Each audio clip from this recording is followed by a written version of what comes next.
ಸಾಕಷ್ಟು ಸಂಖ್ಯೆಯಲ್ಲಿ ಹೆಣ್ಮಕ್ಳು ಕೂಡ ಸೇರಿದ್ದೀರಾ.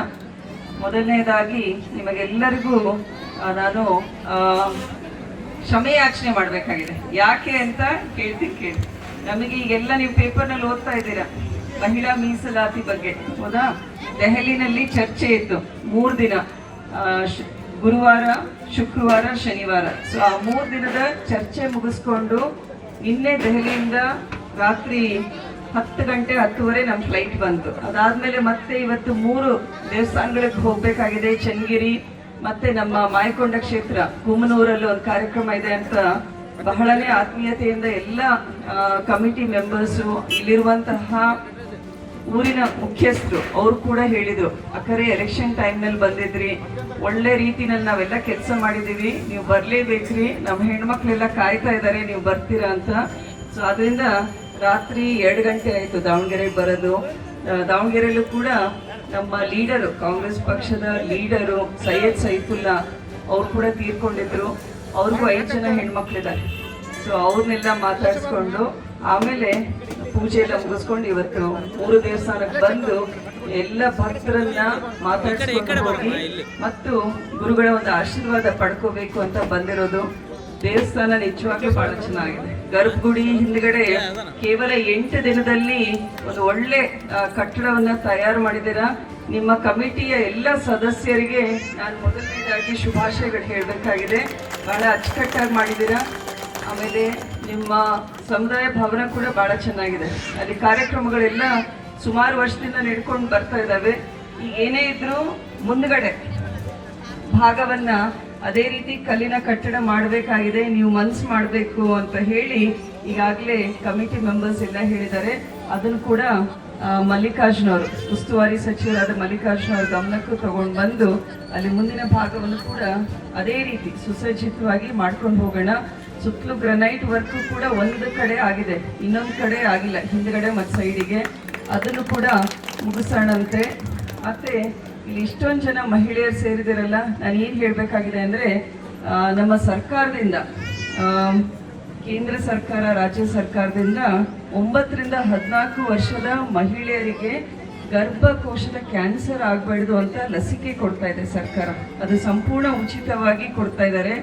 ಆದ್ರಿಂದ ಇಲ್ಲಿ ತಾಯಂದ್ರು, ಅಜ್ಜಿಯಂದ್ರೆಲ್ಲ ಇದ್ದೀರಾ, ನಿಮ್ಮ ಹೆಣ್ಣು ಮಕ್ಕಳು 9 ರಿಂದ 14 ವರ್ಷದ ಒಳಗೆ ಯಾರಿದ್ದಾರೆ ದಯವಿಟ್ಟು ಅವರನ್ನ PHCನಲ್ಲಿ, CHCನಲ್ಲಿ ಆನ್ಲೈನ್ ಕೂಡ ನೋಂದಣಿ ಮಾಡ್ಬೋದು.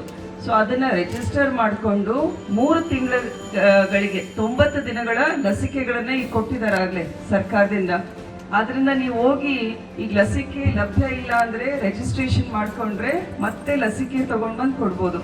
ಈಗ ಕ್ಯಾನ್ಸರ್ನಲ್ಲಿ ನೋಡಬೇಕು ಅಂದ್ರೆ ಸ್ತನದ ಕ್ಯಾನ್ಸರ್, ಗರ್ಭಕೋಶದ ಕ್ಯಾನ್ಸರ್ ಹೆಚ್ಚಿನ ಮಟ್ಟದಲ್ಲಿ ಮಹಿಳೆಯರಿಗೆ ಬರ್ತಾ ಇದೆ.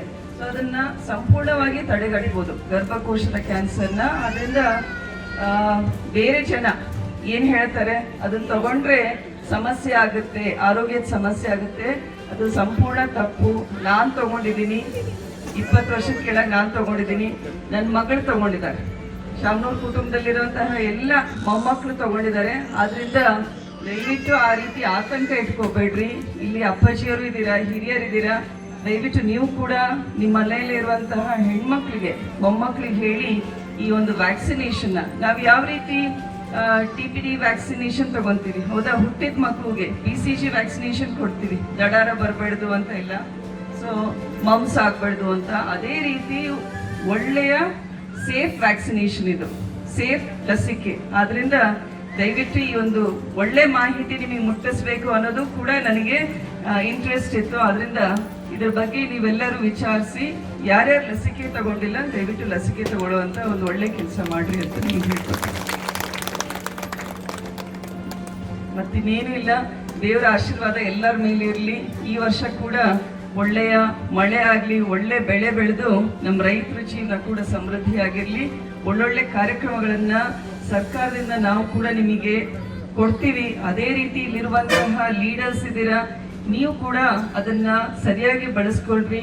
ಮತ್ತೆ ಅಪ್ಪಾಜಿ ಅವರ SSK ಟ್ರಸ್ಟ್ ಇಂದ ಕೂಡ ನಾವು ಫ್ರೀಯಾಗಿ ಡಯಾಲಿಸಿಸ್ ಸೇವೆ ಕೊಡ್ತಾ ಇದ್ದೀವಿ, ಕಣ್ಣಿನ ಪೊರೆ ಚಿಕಿತ್ಸೆ ಕೊಡ್ತಾ ಇದ್ದೀವಿ, ಆಮೇಲೆ ಗರ್ಭಿಣಿಯರಿಗೆ ಹೆರಿಗೆ ಸೇವೆಯನ್ನ ಕೊಡ್ತಾ ಇದ್ದೀವಿ.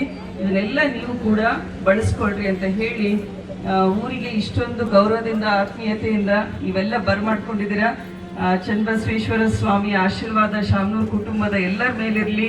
ಇನ್ನು ಕೆಲವೇ ದಿನ ಮೇ 4ನೇ ತಾರೀಕು ರಿಸಲ್ಟ್ ಇದೆ, ಹೌದಾ?